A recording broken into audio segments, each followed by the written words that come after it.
Man. Okay, it's Toby from Heavyweight MMA again with Colby. It's not Colby Covington, it's Colby Thicknesse. How are you, bro? The good, I'm good. The good Colby, one people The good actually Colby, like. the good Yeah. versus bad Colby. Yeah, good Colby's Exactly. here. We're going to talk today about Nick Diaz versus Robbie Lawler. Big rematch in the making, coming up a bit later.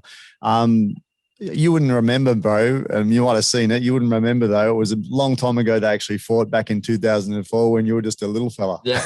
No, I have zero. I didn't even know what fighting was back then. Exactly. I don't know if you watched it, but it was actually a good big build up that fight. Like back then, Lawler was on a tear. He'd had a heap of wins in a row. I think he'd lost one by an injury or something, but he was killing it. Had 6 KOs, had I think 9 fights or something like that, and came up against Diaz. And Diaz didn't care that he's coming up. He just I watched tried the to take fight. him Yeah, out. it was So ridiculous. he smashed him first. He smashed him with a big straight left hand, I think it was from memory, and stumbled him. And then in the next round, he dropped him with a counter right hook because he's southpaw. The right hook, yeah, and right hook. Boom. The dealer, not the dealer, the referee stopped it, but Lawler wasn't real happy. He thinks he could have gone on, but it was a pretty good win. He definitely hurt him. So I guess coming back around, it's a big question, like how they go in a rematch after 17 years, man. That's a lot of water. Man, yeah. Jesus. Yeah. Any thoughts on the fight, man? I think, oh man, it's such an unknown. I feel like Nick's a special athlete in the sense that he's always in the gym, he's always staying fit, he's always ready. He's not one of some of these guys you see that have a fight and they have a layoff and they're not really training. He's always active. I'm sure he's always, maybe not the sparring's not as much, but who knows with him? He might be sparring still every week, every 2 weeks or something.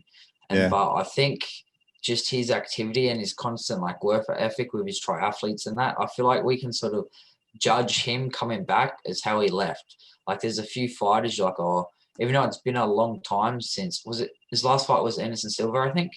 Yeah, that's right. That was back in 2015. 2015. Yeah, so yeah, 6 years. So even though it's been a long 6 years, I feel like he's one of the guys we sort of know what like a base level where he's coming in at. Like I don't think he's going to have a lot of new skills or anything that's going to be like take everybody by surprise. But I think when he gets back in there, we're going to look and be like, that's just sort of classic Nick Diaz in there. So I'm excited to see what he's going to look like. True, man. I always like Nate Diaz, watched him a lot, man, always supported him. But in this one, I don't know. There's no doubt that Nick's a good fighter, man. He's fought the best of the best, you know. He's fought St. Pierre. He did a good fight against Condit, although Condit ran around and kind of scored points the whole fight. Yeah.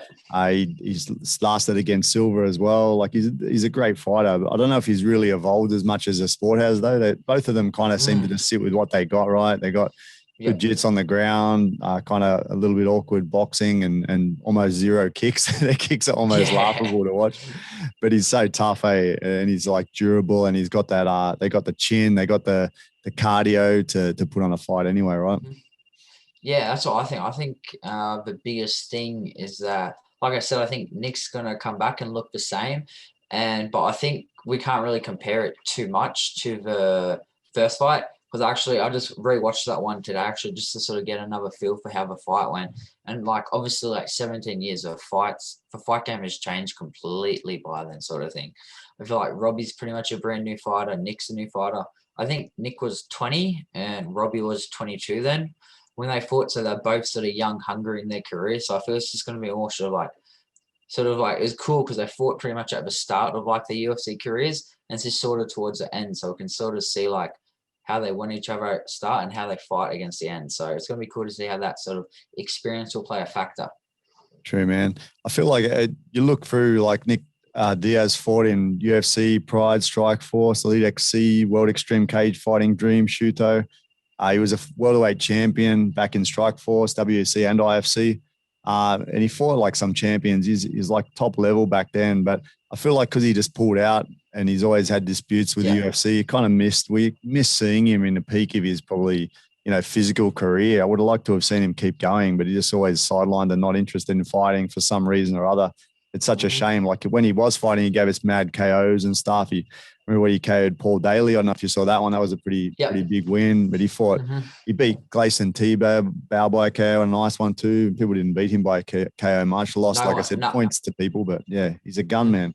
even when he fought Anderson Silva, he lost, but he kind of won in a way because Silva was picked up for steroids in that fight as well. So I guess he Yeah, didn't really leave on a loss as well. Yeah. yeah. So what, Silver got done for steroids, and he got done for weed, didn't he? Yeah, that doesn't count though, man. That's Yeah, fucking no, bullshit. exactly. It doesn't even count. Yeah, To be that's what I honest. mean. Like, look at it. Like, he's sadly, like, it's a bit off topic, but he sadly spent like some of the best years of his career out Yeah. suspended due to that. And now it's not even like a ruling sort of thing. Yeah, Like, it's suspended, and I sad to think see, but mm, he also lost a lot of money. And actually, a yeah. few guys that are really good fighters and that lost money, like 30% of their purse or something Oh, I huge didn't like know they that. took money as From well with that. I can't remember what's that. Uh one of the guys, I can't remember his name. One of the wrestler guys, Pat Healy. He got Yep. pulled for weed and lost like a big amount of money. And I think he lost a bonus as well. Like lost a Oh 50K shit. bonus and lost like a 30% of his Pay purse or cut. something Far out. ridiculous. That's a Yeah. joke, eh? And now, like they said, they don't even test for it. Yeah, exactly. It's So crazy. Nick's going to be smoking as he walks up to the ring, probably. Walking out of it, oh, God, eh? Yeah. So Robbie Lawler also, man, like he's coming off losses. He's coming off 4 losses: Magny, Covington, Askren, Dos Anjos. It's like they're the best of the best again. So is it really a loss? And even the loss to Askren, that was a questionable one. No one really Oh, knows the truth. Was he really yeah. unconscious or not? It's Yeah. hard to know. He says he wasn't. Everyone else says he was. I don't really know. I think he's the only Yeah. one that knows, right? Yeah, exactly. I think that Ben fight, I don't think he was out and that sort of thing though. But like you Yeah. said, he is coming off for a loss. I'm just having a look now. Yeah, that Colby fight, he just pretty much got outworked, and the same with the RDA fight. But Yeah. so I mean, there's a lot of unknown sort of things. Like, how is Lawler going to look? I think we have to sort of take it at how the best way to sort of judge this fight coming in, I think, is we have to take Nick at how he looked in his last one, obviously, because I feel like he's still going to sort of keep that same energy, the same, his style is not going to change too much.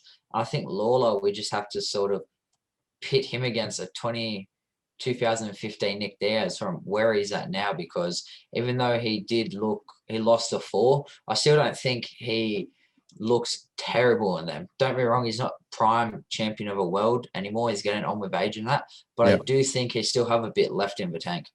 Yeah. I know people were saying he lost his killer instinct and that, especially when he fought against Magny.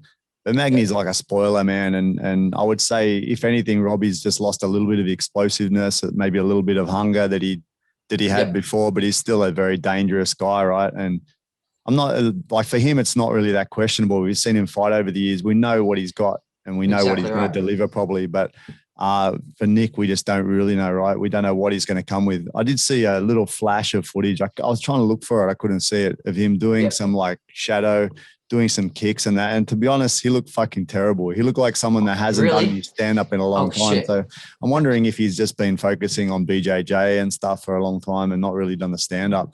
So let's Yeah. see how it goes. It's going to be an interesting matchup. And I think another factor will play in that it's 5 rounds, because I think Is it I don't know confirmed if 5?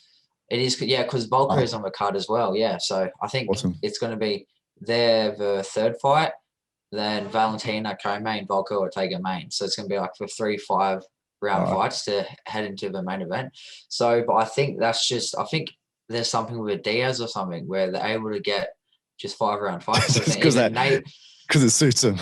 exactly right. Like Nate and Leon, same sort of thing. Realistically, that only needed to be 3 rounds, but he got it to be 5. But I think being 5 rounds will favor into Diaz's advantage, especially Yeah. as we all know, the fit, the durable. It's going to be very hard, especially coming on with age for Lawler. Like you said, I don't think he has the explosiveness. So I think it's going to be very hard for him to actually be able to knock Diaz out. I don't think there's anywhere on the ground Robbie can take him where he's going to put Nick in too much danger. So I think Diaz is going to have the advantage, especially over the 5 rounds instead of it being 3.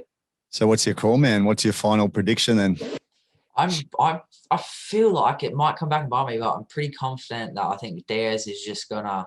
I think it's just gonna be another sort of Robbie Lawler recent performance sort of thing, where he's just sort of going to he's still going to be in it, but he's just not going to have that sort of pop and that spark where he's like, oh, he might be able to come back and win. So I think he's just going to sort of lose the first round, lose the second, and just continue on. Like, it might be close or whatnot, but I don't see Robbie. He might have a moment or two where he clips Nick, because Nick sort of likes to showboat in that, but I think I don't really see a path to victory for Lawler, and I see a lot easier one for Nick. That's interesting, man, because I'm kind of. So you reckon decision for Nick Diaz? Yeah, yes. I'm going the other way, man. I'm thinking Robbie Lawler's just been consistent. I think he's evolved a little bit more because he's been in the game. He hasn't stopped, and I think Nick, from that whole 10-second footage I saw, I'm thinking that he can't do much stand up anymore, and that he's just going to get smashed. I know he's got a super good chin as his brother does, but I'm picking Robbie by a KO. That's what I'm thinking. So let's see how we go. That's going to be cool to see, because that's what I'm thinking. Like, if there was almost any other fighter coming off a 6-year layoff, you're going to be like, man, you just don't know what to expect. Like, you can't really, it's so hard to say. You're probably going to pick the guy who's been more active in that. But I think just for Diaz factor, like, even you look at Nate and Leon, like, he was getting whooped for 24 minutes, and in the last minute, he slaps in the straights and almost finished him. It's like, man, you can't believe that one. You know what, bro? I had a multi-bet on that one. If he got the KO, I had 80 grand Australian, and I fucking out of 5 fights, I got them all except for KO by Nick Diaz. He just needed the KO, and he was so close, man. I wish he'd swarmed him. I would have got 80K off a $100 bet. I don't see why. Like, I honestly thought if he, instead of sort of showboating, doing that little shuffle, like, I think stepped in, right? I think he would have finished him. And I'm a diehard Leon fan, and I was like, Leon sort of got lucky that Nate, you see the slow-mos. I watched the slow-mos. He just like rocked. His eyes rolled back. He was like gone, and he didn't follow up. He just followed up. He could have pushed him over. Cash.